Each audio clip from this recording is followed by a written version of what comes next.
Halo sahabat diabetisi, ketemu lagi dengan saya Suster Nini Ernawati dan Dr. Amel. Ya, halo sahabat diabetes. Dalam Pojok Diabetes Rumah Sakit Premier Bintaro. Pertemuan kita kali ini kita akan membahas bolehkah diabetisi menjalankan ibadah bulan puasa. Oke, langsung saja kita ngobrol dengan Dr. Amel ya. Dok, bagaimana puasa pada diabetes? Apakah ada perbedaan pada non-diabetes? Nah, jadi puasa Ramadan ini ada perbedaan di pola makan dan juga aktivitas. Jadi kita saat berpuasa itu kan makannya di saat sahur dan berbuka, dan kita berpuasa di antara waktu keduanya. Nah, perbedaan-perbedaan inilah yang menyebabkan ada perbedaan pada pengeluaran energi. Jadi saat kita makan, makanan itu akan dipecah menjadi glukosa, sehingga glukosa di dalam darah kita ini akan meningkat, kemudian akan memicu kerja hormon insulin. Nah, akhirnya glukosa di dalam darah ini akan masuk ke dalam sel dan akan dipakai sebagai sumber energi tubuh kita. Selain itu, glukosa ini juga akan diubah menjadi glikogen atau cadangan energi. Nah, cadangan energinya akan disimpan di hati, di otot. Nah, cadangan energi inilah yang akan dipakai saat berpuasa. Nah, jadi saat berpuasa, kadar glukosa di dalam darah kita itu turun, kerja hormon insulin akan ditekan, yang bekerja adalah hormon sebaliknya. Sehingga cadangan energi yang tadi disimpan di liver, di otot, itu akan dipecah kembali menjadi glukosa dan akan dipakai menjadi sumber energi saat berpuasa. Nah, cadangan energi itu di hati, di otot itu cukup untuk menyediakan glukosa saat berpuasa selama 12 jam, kurang lebihnya. Nah, pada orang yang non-diabetes, cadangan energi ini cukup. Nah, sedangkan pada diabetisi, kita tahu sendiri, diabetisi ini ada gangguan pada produksi insulin dan juga cara kerja insulin, sehingga kemampuan untuk menyimpan cadangan energi tadi itu berkurang. Nah, ini bedanya. Jadi, pada diabetisi yang kadar gulanya ini terkontrol dengan baik, cadangan energinya ini cukup baik. Namun tidak sebaik dengan orang non-diabetes. Tapi kalau diabetisi ini kadar gulanya tidak terkontrol dengan baik, cadangan energinya ini tidak cukup. Jadi saat berpuasa apa yang terjadi? Yang terjadi itu adalah pemecahan sumber energi lain, yaitu lemak. Nanti lemak akan dipecah dan dihasilkan keton, sehingga kadar gula darah, kadar keasaman di dalam darah ini akan meningkat. Nah, ini yang bedanya dan berbahayanya ini. Apakah penyandang diabetes itu diperbolehkan untuk puasa, Dok? Nah, jadi diabetisi ini sebaiknya memang kontrol dulu ke dokter sebelum puasa Ramadan, karena nanti pasien diabetes ini terbagi menjadi beberapa risiko. Ada risiko rendah, tinggi, dan juga sangat tinggi. Nah, pasien diabetes yang sehat dengan gula darah yang terkontrol dengan baik, HbA1c-nya kurang dari 7. Selain itu juga terapi diabetesnya dengan lifestyle ya, dengan obat, dengan diet ataupun makanan. Lalu konsumsi obat metformin yang tidak menurunkan gula darah sekali atau hipoglikemi ini termasuk kategori resiko rendah dan silakan untuk berpuasa. Sedangkan pada pasien diabetes dengan kadar HbA1c di antara 8 sampai 10 atau rata-rata kadar gula darahnya itu 150 sampai 300, kemudian memiliki penyakit penyerta lain seperti keganasan, stroke, hipertensi yang tidak terkontrol. Selain itu juga konsumsi obatnya itu adalah insulin ataupun sulfonylurea seperti glimepirid, gliclazid, glibenclamid. Ini memiliki resiko hipoglikemia. Ini jadi termasuk resiko tinggi. Selain itu juga usia lebih dari 75 tahun atau ada gangguan fungsi ingat, demensia. Ini pasien-pasien ini termasuk kategori resiko tinggi. Jadi sebaiknya itu tidak berpuasa. Lalu ada juga pasien yang kadar gula darahnya sangat tinggi.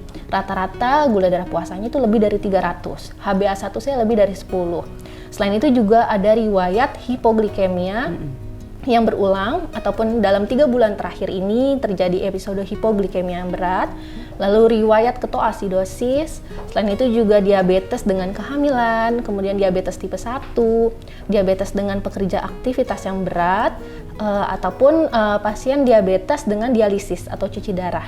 Dan ada penyakit akut, ini termasuk kategori resiko yang sangat tinggi. Jadi memang direkomendasikannya sebaiknya untuk tidak berpuasa. Oke.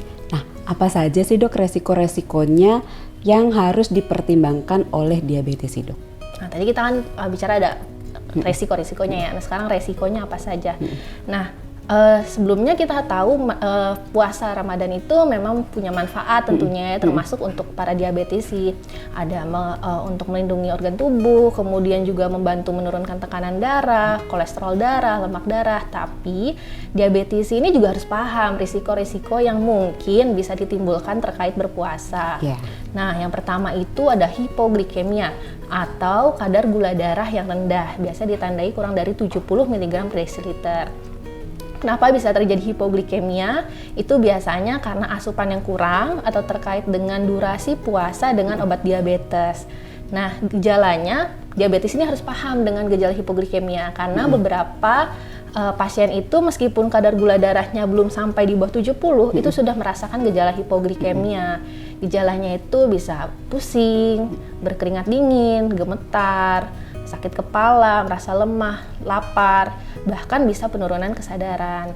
Jadi itu harus segera minum air gula, teh dengan gula, tapi jangan sweetener, benar-benar gula, lalu dilanjutkan makan seperti biasa. Lalu resiko yang kedua itu adalah hiperglikemia atau kadar gula darah lebih dari 300 mg per desiliter. Nah, penyebab hiperglikemia ini kan kita kalau puasa 12 jam saat buka itu kalap ya, kayak semua dimakan. Nah, padahal asupan makan yang berlebihan itu bisa menyebabkan lonjakan gula darah yang sangat tinggi. Betul. Nah, selain itu juga penurunan dosis diabetes itu juga bisa menyebabkan hiperglikemia. Nah, gejalanya yang harus kita ketahui itu bisa merasa haus, lalu sering buang air kecil, lalu merasa lemah juga. Lalu resiko yang ketiga itu adalah ketoasidosis atau kadar keasaman di darah yang sangat tinggi. Lalu resiko yang keempat itu adalah dehidrasi. Penyebabnya bisa karena asupan cairan yang kurang. Namun pada diabetes ini, kondisi gula darah yang tinggi itu bisa menyebabkan dehidrasi. Karena gula darah yang tinggi itu nanti akan dikeluarkan melalui urin. Nah, gula darah yang dikeluarkan melalui urin ini akan menarik banyak air yang ikut keluar. Jadi bisa menyebabkan dehidrasi.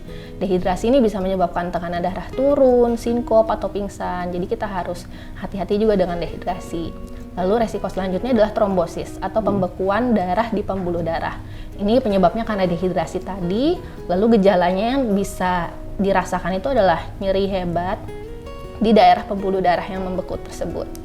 Gitu. Jadi kita harus paham diabetisi yang memutuskan untuk berpuasa juga harus paham resiko-resikonya, gejalanya, dan apa yang harus dilakukan apabila gejala tersebut muncul. Oke, nah persiapan apa saja sih dok yang perlu dilakukan diabetisi sebelum berpuasa Ramadan dok? Nah, diabetisi ini sebaiknya 1 atau 2 bulan sebelum bulan Ramadan konsultasikanlah dulu ke dokter. Karena kenapa hal ini penting? Karena nanti dokter akan menentukan diabetes ini aman atau tidak sih untuk berpuasa. Nanti hal-hal yang akan dinilai itu kebutuhan terhadap obat-obatan diabetes, kemudian penyandang diabetes ini punya penyerta yang lain nggak, sakit yang lain atau tidak, kemudian resiko hipoglikemia ini bagaimana. Nanti dokter akan mempertimbangkan keamanan dan juga resiko kesehatan yang bisa terjadi, seperti itu. Oke, nah apa saja sih dok yang perlu diperhatikan diabetisi selama berpuasa dok? Bagaimana dengan asupan makanan, aktivitas fisik maupun obat-obatan yang perlu dikonsumsi dok? Nah, jadi saat berpuasa yang diperhatikan oleh diabetes pertama asupan makan ya tadi ya. Asupan makan diabetes itu harus tetap memperhatikan 3J, jumlah, jenis dan juga jadwal. Jadi sebaiknya tetap konsumsinya karbohidrat kompleks, jadi yang lama dipecah gulanya seperti kacang-kacangan, kemudian beras merah, juga gandum utuh. Selain itu juga tetap konsumsi protein, sayur, buah. Nah, untuk saat sahur, sebaiknya diabetisi ini sahur di akhir atau mendekati waktu dimulainya puasa. Sedangkan saat berbuka, sebaiknya disegerakan. Jadi, kalau misalnya sahabat diabetes nih menjelang buka puasa masih di jalan, pulang kantor, itu sebaiknya bawa bekal ya untuk buka puasa atau mampir untuk buka puasa dulu. Nah, buka puasanya juga sebaiknya dengan makanan yang cepat menaikkan kadar gula darah. Misalnya kurma, kita kan disunahkan untuk berbuka dengan kurma ya. Tapi untuk diabetisi harus tetap diperhatikan jumlahnya ya dibatasinya, tetap dibatasi. Selain itu setelah itu sholat kemudian makan seperti biasa. Setelah itu juga hindari makanan yang tinggi garam, tinggi lemak jenuh, kemudian juga minuman-minuman yang berkafein seperti teh, kopi karena bisa sering buang air kecil jadi nanti takutnya dehidrasi. Selain itu juga harus perhatikan asupan cairan yang cukup. Lalu aktivitas fisik, ya, aktivitas fisik pada diabetes ini harus tetap dilakukan, namun hindari dengan intensitas yang berat. Hindari olahraga intensitas berat menjelang waktu buka puasa karena bisa hipoglikemia takutnya. Jadi harus cek gula darah dulu. Apabila kurang dari 70 jangan berolahraga, justru harus buka puasa. Selain itu, sebaiknya untuk para diabetisi ini olahraganya setelah buka puasa. Oke, gitu. disarankan ya, Dok? Iya, disarankannya setelah buka puasa. Nah, tarawih ini termasuk olahraga juga. Jadi gitu, Dok? Setelah buka puasa kan kita tarawih ya. Nah, itu selain kita mendapatkan pahalanya, kita dapat sehatnya juga. Seperti itu. Lalu obat diabetes. Nah, obat diabetes ini kan bervariasi sekali. Ada yang 1 kali, 2 kali, 3 kali, atau bahkan suntik. Nah, ini harus dikonsultasikan dulu ke dokter karena penyesuaian dosis ini berbeda-beda tiap obatnya. Selain itu juga bersifat individual, jadi tergantung kondisi pasien, tergantung jenis obatnya. Jadi berbeda antara satu pasien dengan pasien lain. Itu. Oke, nah Dok, kapan saja monitoringnya atau kita mengukur gula darah kita nih Dok gitu. Nah, kondisi-kondisi apa saja yang sebaiknya kita itu membatalkan puasa kita, Dok? Nah, jadi untuk cek gula darah ya, jadi penusukan jarum di kulit itu tidak membatalkan puasa. Jadi sebaiknya diabetisi yang berpuasa itu tetap mengecek kadar gula darahnya. Kapan saja, yaitu sebelum sahur, tengah hari, kemudian menjelang buka puasa, dan juga kapanpun ketika Anda merasakan hipoglikemi, hiperglikemi, itu harus dicek. Namun pada diabetisi dengan kategori resiko yang tinggi dan sangat tinggi, apabila tetap memutuskan untuk berpuasa, sebaiknya lebih sering untuk mengecek kadar gula darah. Bisa sebelum sahur, kemudian saat pagi hari, tengah hari, menjelang buka puasa, setelah buka puasa, dan kapanpun ketika merasakan hipoglikemi, hiperglikemi. Ketika kadar gula darah kurang dari 70 atau lebih dari 300, atau ketika merasa ada gejala hipoglikemi atau hiperglikemi, sebaiknya diabetisi ini berbuka puasa, seperti itu.